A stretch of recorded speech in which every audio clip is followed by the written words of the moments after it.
Bismillahirrahmanirrahim. Mari ngaji bareng. Ini ngaji untuk jadi orang alim, pas sekedar jadi murid.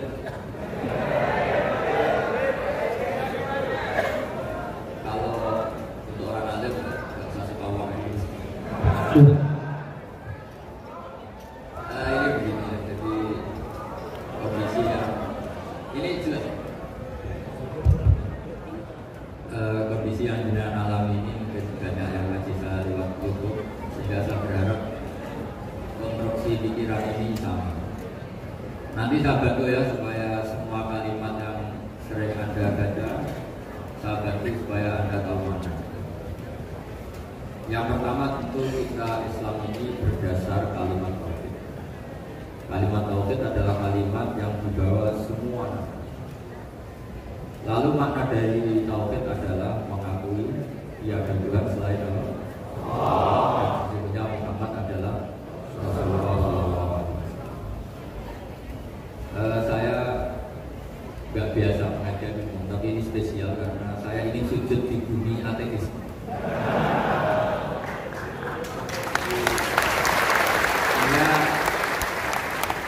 Dari awal saya ini sebetulnya tanpa dirayu sudah kepikiran. Dirayu lama sama Mas Eko ini, sudah rayu masih bilang nanti ada lelangan besar. Tapi tadi katanya panitia hasil lelangnya sekitar 50 juta ya.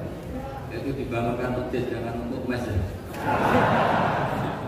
Supaya saya ikut amal.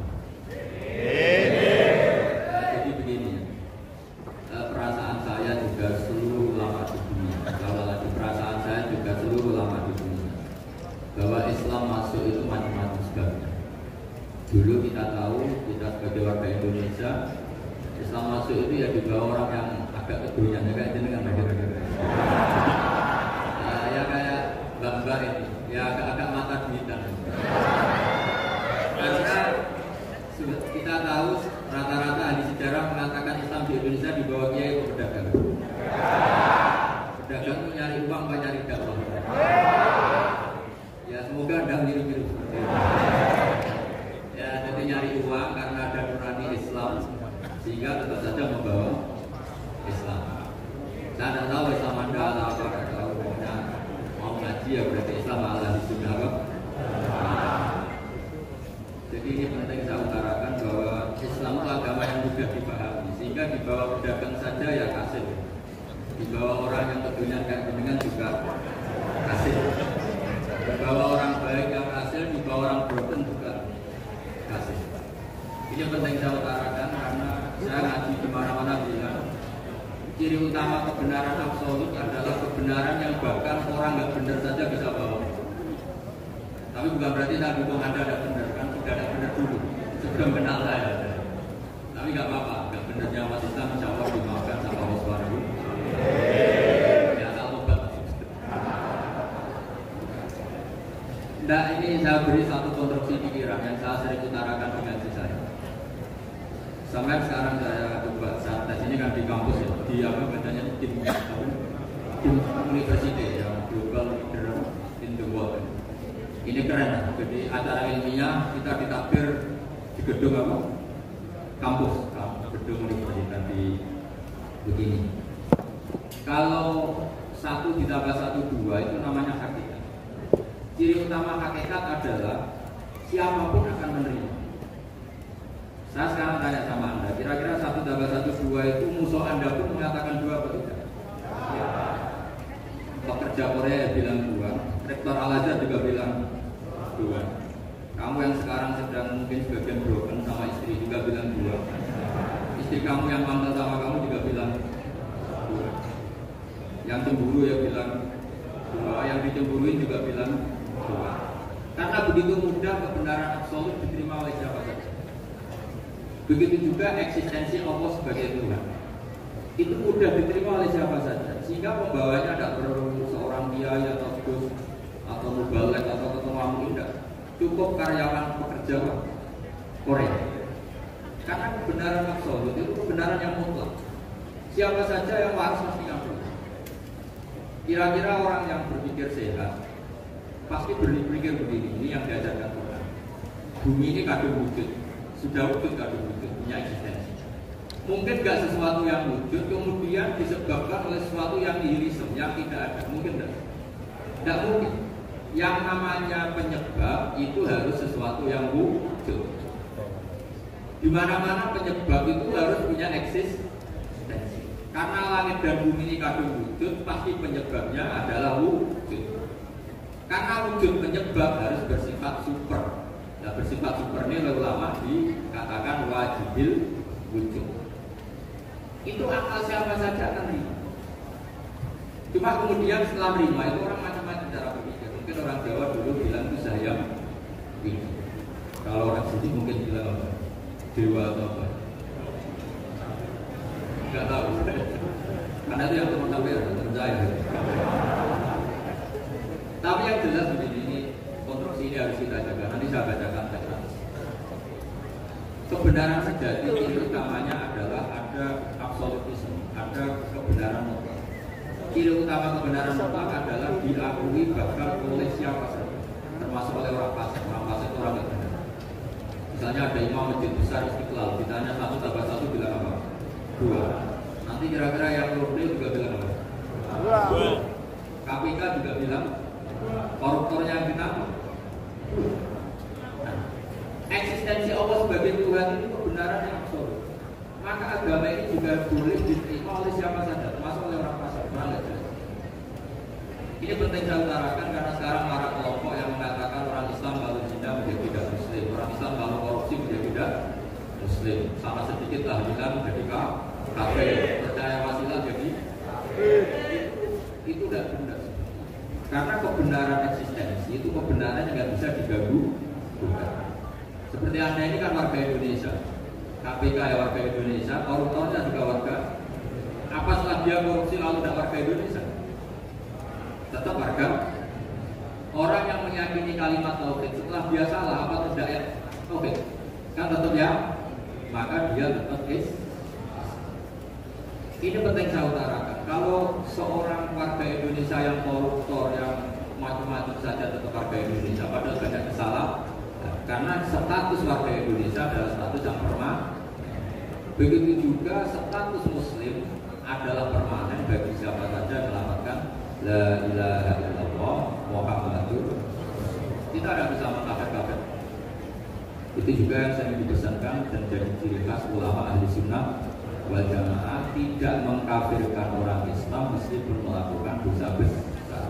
Soal dia salah nanti masuk neraka, silakan saja, tak ada itu sampai bisa mencoba.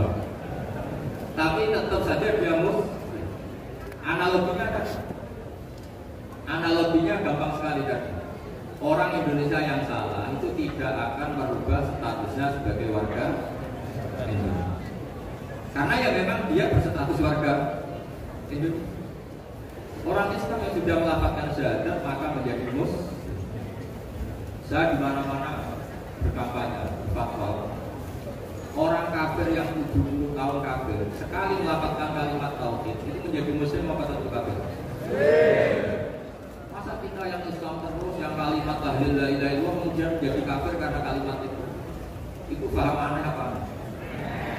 Wong yang kafir saja menjadi muslim karena kalimat tauhid, yang Islam menjadi kafir juga karena kalimat. Ini nggak ada apa-apa. Ya nggak ada goblok-goblokan. Ini penting saya utarakan karena ini penting. Nah, setelah kamu yakin tauhid, ciri utama tauhid itu apa? Menstatuskan sesuatu sebagaimana hakikat. Misalnya bumi Korea ini statusnya tetap buminya Allah. Maka dari awal saya harus menunjukkan sekali sama Allah Subhanahu wa Ta'ala bahwa suatu saat di bumi mana saja itu ada tauhid. Gak kira kan ada ateis di sini, bumi ateis, kemudian ada tauhid, ada sabun, ada macam-macam. Karena kita ketika sholat, makanya saya tadi janji akan memaknai kalimat-kalimat yang sering Anda baca ketika sholat.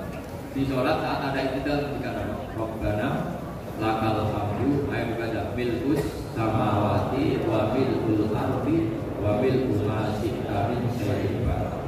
Sama nari secara praktis dan Rabbana do pengiran kita. Laka itu kadue panjenengan alhamdulillah segala puji. Engkau punya segala puji. Milkus samawati yang pujian itu memenuhi langit. Tentu langit penuh dengan pujian. Semua malaikat bertasbih bertakbir. Karena malaikat tidak ada menjadi pabrik itu tasbih. Gak ada nyari uang, gak ada nyari bon ya. Kamu bon ya. Kalau di sini gak kiainya ada nyari uang. Terusannya apa? Wafitul ardi, dan pujian itu memenuhi bumi. Korea termasuk bumi Allah Anda. Jadi saya sudah menduga suatu saat Korea itu ya penuh dengan pujian. Dan ini betul. Siapa yang kira kalau di bumi Korea ada yang ngapal lagu Sakuna? Itu lagu kesayangan guru kita semua di Haji Maimun Zubair. Gak ada yang. Siapa yang kira kalau di sini ada ngaji seperti ini? Di Rusia juga Uni Soviet itu negara ateis. Tapi lama-lama pecah karena Glasnost dan Perestroika itu. Kemudian menjadi pecah-pecah negara Muslim. Ada Uzbekistan, Tajikistan, nah semuanya menjadi negara Muslim. Karena dari awal lakal hamdu milkus samawati wa milkul ardi, dan pujian itu pasti memenuhi langit juga memenuhi bumi. Kalau Anda baca itu di Indonesia mungkin wajar di Indonesia banyak acara-acara seperti ini. Tapi kalau di Korea ternyata benar.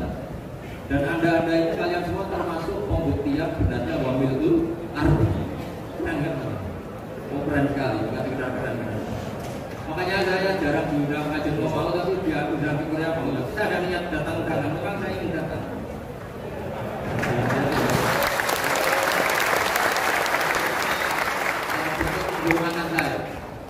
Untuk penghormatan saya bahwa pada akhirnya benar-benar lakal hamdu milkus samawati wa milkul ardi. Jadi Anda tidak perlu pesimis, guru Indonesia juga seperti itu. Banyak juga Hindu, macam-macam. Kemudian berkata para ulama sekarang itu negara yang mayoritas Muslim, Korea. Kalau ada orang-orang kedoyan seperti ini banyak. Gak apa-apa, karena sebagian agama Islam, sebagian sejarah ditulis di bawah pedagang-pedagang bicara. Kira-kira orang bicara ke Indonesia dulu yang namanya pedagang dari apa? Tapi namanya orang Islam, hatinya tetap adanya tauhid, nyari uang ya tetap sambil dakwah. Kalau yang di Korea langsung dia ingin hendak seramai ini, karena kalau kiai datang langsung di misionaris, jadi ribet. Tapi kalau sama nggak ada gereja, namanya saya bekerja saja dari rumah, dan itu memang fakta. Cuma kadang ya sadar terus ya. Gak apa, maksud saya ini saya memberi support, memberi tasjid bahwa Allah itu luar biasa. Jadi kalau ingin menyebarkan agamanya macam-macam. Kadang kiai tidak bisa mengislamkan orang, itu anak-anak mahasiswa pacaran itu banyak yang pacarnya itu masuk Islam. Tapi zaman jangan bilang pacaran salah, ya tidak pernah kalah. Tapi Allah kalau menghendaki memberi hidayah itu jalannya macam-macam.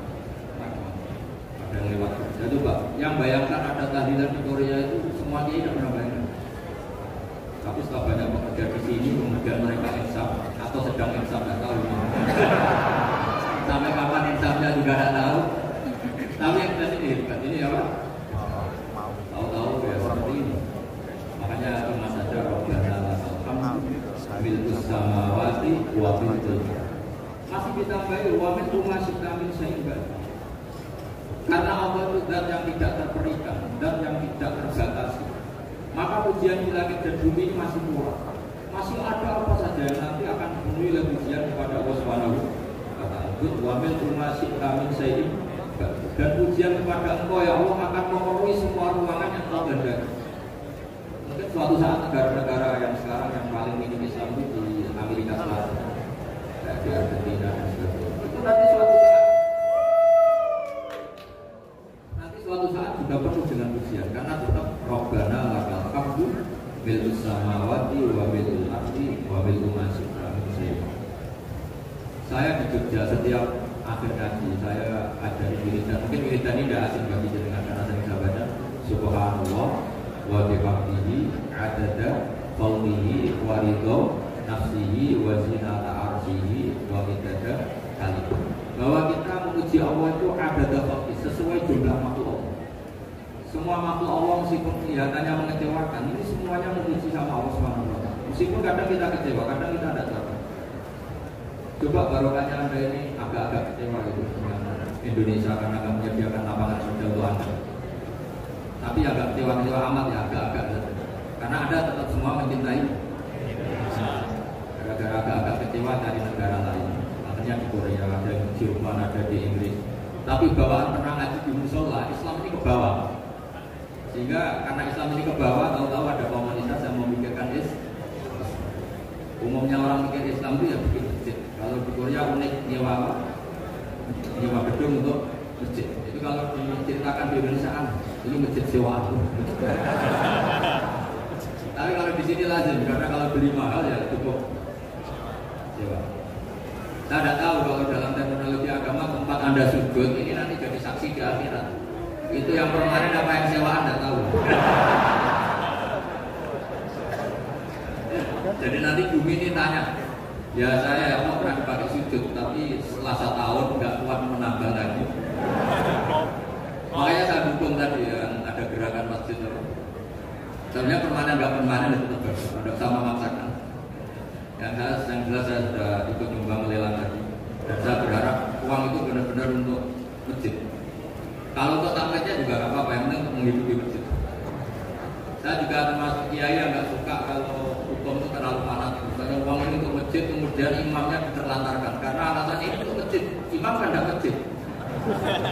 Nah ini kalau imamnya nggak diservis, kemudian hukum pulang ke Indonesia, ini jadi masalah. Tapi saya juga nggak suka kalau ada negara, betul-betul saya nggak suka yang imamnya itu terlalu diservis. Ini buruk sekali. Pernah ada anekdot, ini anekdot tapi nyata. Ada negara yang sangat sehat, Islamnya sangat sehat. Itu imamnya 1 bulan itu digaji 70 juta. Kira-kira 70 juta dibagi 1 hari berapa? 5 sholat. 5 kali 20 kira-kira 150. Berarti per sholat dapat berapa? Kira-kira. Kan biasa potong gaji kalau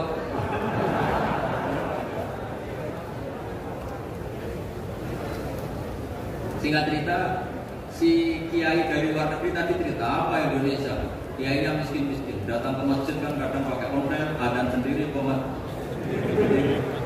sholat sendiri. Itu nasib orang Sragen dan Salatiga sebagian. Itu yang lapar karena mereka itu. Kalau Rembang bisa wondak. Tapi ada semuanya Salatiga sebagian.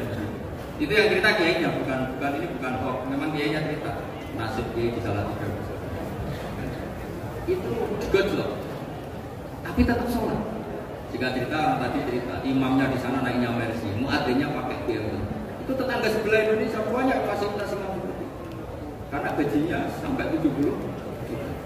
Setelah dia cerita bangga karena negaranya mengapresiasi imam sholat, sama di Indonesia dia ngomongin gini, makanya kamu sholat terus takut potong gaji ya.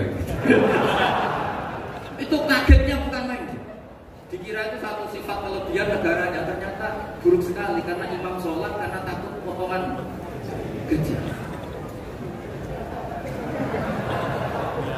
Akhirnya di Indonesia bangga, alhamdulillah kita sholat tanpa gaji dan tetap sholat.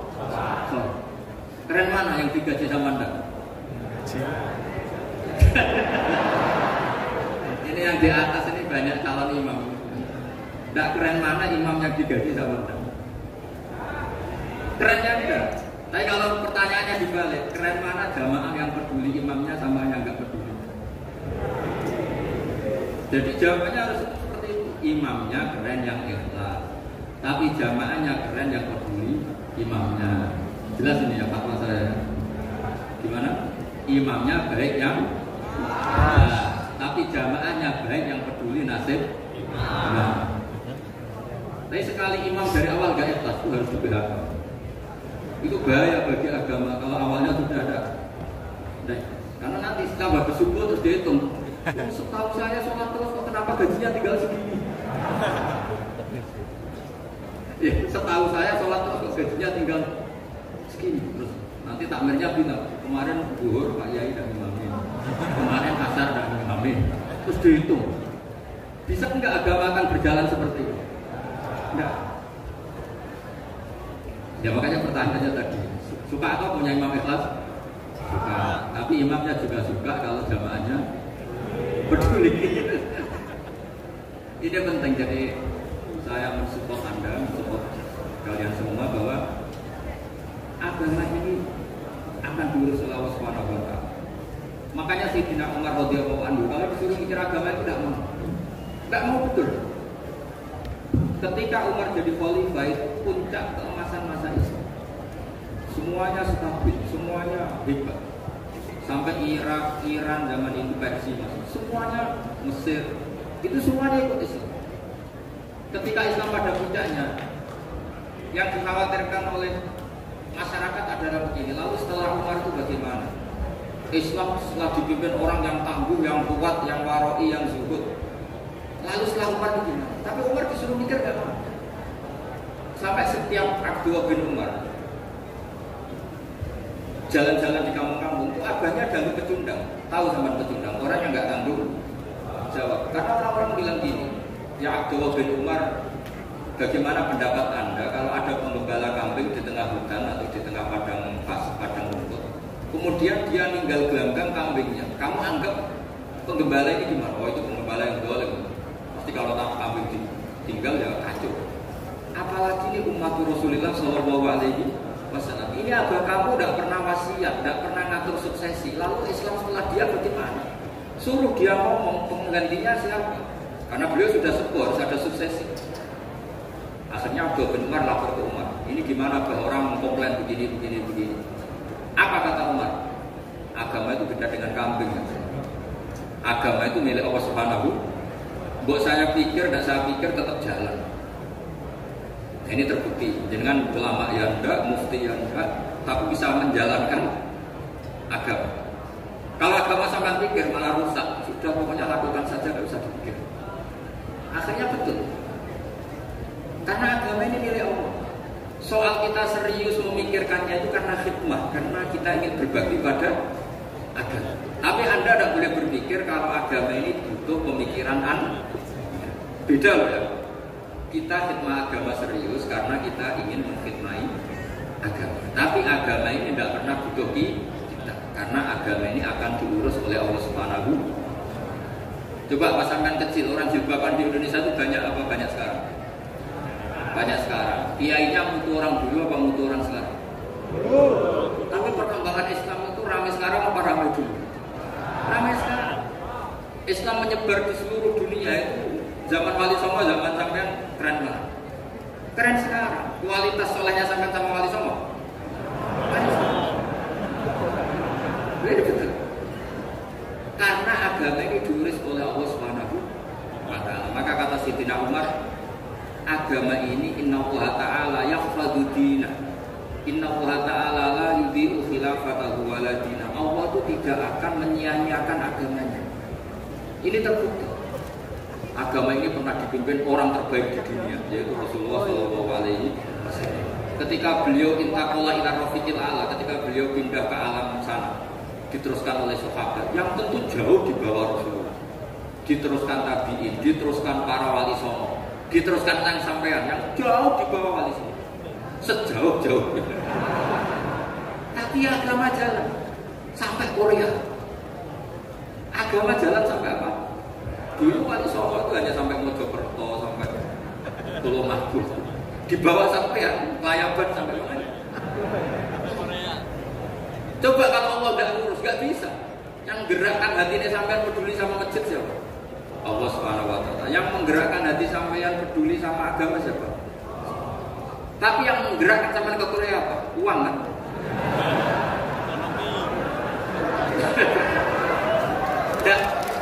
Jangan apa jujur saja. Tanda. Ini bagian dari keramatnya jenengan. Niatnya nggak bener tapi dibenerin Allah di sini. Dari awal niatnya kan uang. Tapi setelah di Korea dibenerin Allah. Gue ingat agama. Keren kan? Makanya yang syukur sama Allah Subhanahu wa Ta'ala. Yang bisa hanya Allah Ta'ala. Makanya dalam dunia kiai selalu baca alhamdulillah alladzi hadana li hada wa ma kunna linahtadiya laula an hadana. Alhamdulillah kita diberi hidayat seperti ini. Kalau tidak Allah tidak bisa. Sudah mata duit, kadang istri ngomel, mertua tidak percaya. Sudah setengah-setengah broken gini. Saya tidak tahu sampai ke Korea karena broken pas saking sayangnya keluarga. Potensinya hanya dua, dibela-belain kerja demi keluarga, atau agak broken maka kesini. Tapi apapun potensi itu tetap baik. Itu takdir sudah, itu takdir tidak usah dibicarakan. Semua itu apa? Karena orang kalau sedang rukun ya tidak mau tukaran, kalau sedang tukaran ya tidak mau. Itu sudah semuanya takdir. Kata bapak saya dulu kalau ada orang mau jualan tanah, Pak Yai tanah saya mau saya jual. Ini gimana? Padahal ini tanah warisan. Kata bapak, nak wayadel ya adel. Memang ini saatnya jual ya jual saja. Nanti kalau kaya saatnya beli ya beli saja. Karena kalau sudah saatnya jual mau beli ya mungkin kan. Mau memang saatnya jual. Kalau sudah kaya kan nggak mungkin jual tanah. Saatnya beli. Maka semoga masalah di keluarga sampai ini masalah musiman. Maksudnya yang tukarannya itu musiman, yang rukunnya permanen. Jangan tukarannya permanen, rukunnya musiman. Kita melihat yang lebih cantik katut babon, ya tahu ya. Nah ini semoga katut masjid ini bagian dari kafarah sampean. Jadi kafarah kesalahan sampean. Ini penting saya utarakan karena agama itu beda. Agama ini diurus oleh Allah Subhanahu. Jadi kita mengerahkan pemikiran itu bukan karena kita akan menyelamatkan agama ini, tidak. Agama ini diselamatkan oleh Allah Subhanahu wa Ta'ala. Coba kayak apa Uni Soviet kuatnya, mengkooptasi supaya orang semuanya ateis, semuanya komunis. Itu 100 tahun Uni Soviet. Tapi orang-orang Uzbek, Ceknya, Tajikistan tetap mengajari anak-anaknya tauhid. Itu ada yang cerita itu sampai mengajarkan tauhid itu di bawah tanah, di basement. Tapi Allah menghendaki Rusia itu Uni Soviet jatuh. Ketika jatuh, negara-negara ini langsung menjadi negara Islam, yaitu Uzbek, Tajikistan, Ceknya. Mungkin nggak mereka langsung menjadi negara Islam, andai kan saat menjadi Uni Soviet benar-benar menjadi ateis? Nggak mungkin kan? Karena saat dikooptasi Uni Soviet, akidah mereka tetap tauhid, cuma nggak berani muncul. Artinya apa? Uni Soviet nggak bisa menghabisi Islam. Kurang kerennya Uni Soviet zaman itu, bisa nggak menghabisi Islam? Nggak bisa. Donald Trump dulu termasuk Islamofobia, tapi setelah dia anti-Islam, orang-orang Amerika demo supaya memperhatikan Islam. Nggak bisa. Makanya Korea pun nggak bisa menghabisi Islam. Kalau sampai menghabisi Islam sendiri bisa, karena tidak mau sholat, tidak mau zakat, itu sampai. Tapi sampai tok yang Islamnya habis, Islam tetap baik-baik saja. Makanya ini penting saya utarakan supaya kamu pede bahwa agama ini pernah dibawa orang yang berdagang. Ya soal ada sebagian pendakwah yang ikhlas ya banyak, tapi sejarah yang gampang kita lihat juga oleh pedagang pedagang apa ini. Nggak apa-apa sejarah itu meskipun sebagian menentang nggak apa-apa, tapi sejarah itu tetap ada. Pasti sebagiannya memang seperti itu dan itu tidak masalah. Salah lagi itu tidak masalah. Coba dulu pemain bola kalau di Inggris itu kalau mau sholat susahnya bukan main. Apalagi kalau mau puasa. Kalau di sini kerja puasa katanya mati loh kalau puasa. Kalau mau sholat katanya dicari mana ini berhalanya. Atau orang-orang ateis gitu dicarikan patungnya. Jadi sholat juga ada patungnya ini gimana ya? Ya ngalamin gitu. Tapi Allah Maha Kuasa. Banyak investor mana itu Dubai atau Qatar yang tertarik investasi di dunia bola. Kayak Sulaiman Al-Fahim akhirnya beli Manchester City.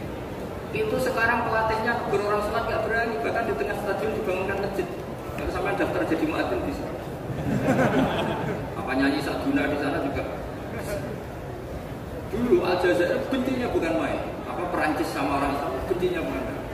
Barokahnya Zidane pemain bola dan juara dunia. Terus Zidane turunan Aljazair. Akhirnya orang Perancis itu mencintai Islam, itu barokahnya sepak. Allah punya sekian cara untuk mengenalkan Islam. Di Prancis dikenalkan lewat pemain sepak. Nah di Korea ini yang agak unik dikenalkan lewat pecinta wong. Saya jamin ini tidak apa-apa, sudah tidak apa-apa, sudah aman. Tidak jamin apa. Pokoknya alhamdulillahilladzi hadana lihada wa ma kunna linahtadiya laula an hadana. Karena agama ini dibawa oleh Allah Subhanahu wa taala yang menjaga juga Allah Subhanahu wa taala. Sama tidak usah khawatir. Kalau ada kelompok tertentu yang mengkhawatirkan Islam, sekarang Islam bahaya gini-gini, itu kurang roja, itu kurang optimis. Harapannya sama Allah tipis, harus ngaji lagi. Agama ini limangka nayarjuwa hawal yaumal akhir. Agama ini bagi yang terus-menerus berpengharapan kepada Allah Subhanahu. Agama ini limangka nayarjuwa, itu bahasa Arabnya roja, yarju rojaan, maknanya harap. Jadi agama ini bagi yang selalu berpengharapan, bukan yang pesimis, bukan yang hati kecil, apalagi yang tukang putus asa. Coba agama ini begitu luar biasa dibawa orang yang macam-macam. Tadi di Prancis dibawa oleh pemain apa? Ada masjid di Inggris itu dibawa mahasiswa itu yang dulu sebagian yang nggak pernah ngaji, setelah di Inggris bikin komunitas pengajian. Di Korea dibawa ada di pecinta apa? Tapi lama-lama cinta Tuhan. Karena yang memang sebenarnya sudah cinta Tuhan. Cuma ya cara cinta ini nunggu punya uang. Ya sudah, alhamdulillah seperti ini sudah luar biasa sudah. Insya Allah diterima oleh Allah Subhanahu wa taala. Saya selalu berharap semoga ini tetap satu bukti bahwa Allah itu harus kita sembah di mana-mana. Karena tadi Allah akan selalu Rabbana lakal hamdu milkus samawati wa milkul ardi wa milku ma syi'ta min syai'in. Bahwa pujian kepada Allah akan selalu memenuhi langit dan memenuhi bumi. Korea termasuk buminya. Makanya pegangan yang saya minta sama pengurus untuk di-share adalah apa? Dawai Rasulullah SAW. Mungkin nanti panitia harus nge-share itu. Ini Musnad Ahmad, riwayat dari Imam Ahmad. Al-Bila dua. Sudah punya? Nanti di-share ya. Al-Bila dua. Bahwa negara hakikatnya adalah negara Allah. Wal ibad dua. Semua hamba hakikatnya adalah hamba. Di hadis itu fahai summa asabta khairan fa'akim. Kapan saja kamu menemukan kebaikan di tempat Anda berdomisili, fa'akim, kamu tidak apa-apa di sini. Kamu di sini dapat uang, dapat masjid, dapat sewa masjid. Tidak tahu sewa apa permanen, pokoknya itu bagus gitu. Buminya dirayu, bumi meskipun ini nggak permanen, tapi tetap jadi saksi loh ya. Harus ada kompromi. Karena kalau dengar orang Indonesia jadi aneh, masjid kok nyewa. Tapi aneh di Indonesia ada aneh di sini, sama tenang saja. Tentu malaikat pencatat di sini juga sudah tahu kalau sebagian masjid itu sewaan. Jadi ya ada eskal amat, sudah nggak jagal amat karena kondisional apa. Jadi saya nanti minta panitia supaya mengeser lagi hadis riwayat siapa Imam Ahmad bin Hambal yang diriwayatkan oleh salah satu minal asyrah al-mubasysyirina bil jannah yaitu Zubair bin Awam. Nabi ngendikan al-biladu biladu, negara mana saja adalah negara Allah. wal ibad ibadu, semua hamba adalah hambanya Allah. Fahai semua asok khairan, di mana saja kamu mendapatkan kebaikan, fa'atin, kamu tidak apa-apa berdomisili di sini. Ya, saya mohon ini penting sekali. Pokoknya saya mohon kalimat tauhid ini dijaga. Karena kalimat tauhid ini kata semua ulama, kasajaratin thayyibatin asluha tsabitu wa faruha bisa. Dan kalimat tauhid ini pasti tu'ti ukulaha kullahi ini bi'idzni rabbiha. Kalimat tauhid yang dibawa umat Islam seluruh dunia, meskipun dia orang fasik, orang enggak benar, tetap tu'ti ukulaha kullahi ini bi'idzni rabbiha. Kalimat ini akan membawa berkah bagi orang yang dihinggapi atau didomisili umat Islam. Coba sebagian nanti orang Korea menjadi Muslim itu karena di sini ada komunitas pekerja Muslim, kemudian menyisakan asarul Islam, apa jejak-jejak apa? Enggak apa-apa. Pasti kalimat ini tu'ti ukulaha kullahinin bi'idzniro. Jadi kalimat tauhid adalah kalimat yang kata Allah tu'ti ukulaha kullahinin bi'idzniro. Anda tidak usah khawatir bahwa apa yang Anda lakukan apapun kecilnya akan ditulis oleh Allah Subhanahu wa taala. Kata Allah, wa naktubu ma qaddamu wa atharuhum. Gimana di surat Yasin itu? Inna nahnu nuhyil mauta wa naktubu ma qaddamu wa atharuhum. Saya bisa menghidupkan orang mati dan semua amal kalian saya tulis, kata Allah. Wa atharuhum, dan jejak-jejak yang pernah kalian lakukan juga ditulis. Misalnya Anda sudah pulang ke Indonesia, ada orang sholat di masjid ini, oh ini era Kang ini, era Mas ini. Nanti setelah itu ya ini era Mas ini, Mas ini. Menjadi familiar Islam juga barokahnya muassis-muassis ini, pendiri-pendiri ini. Semoga kalian semua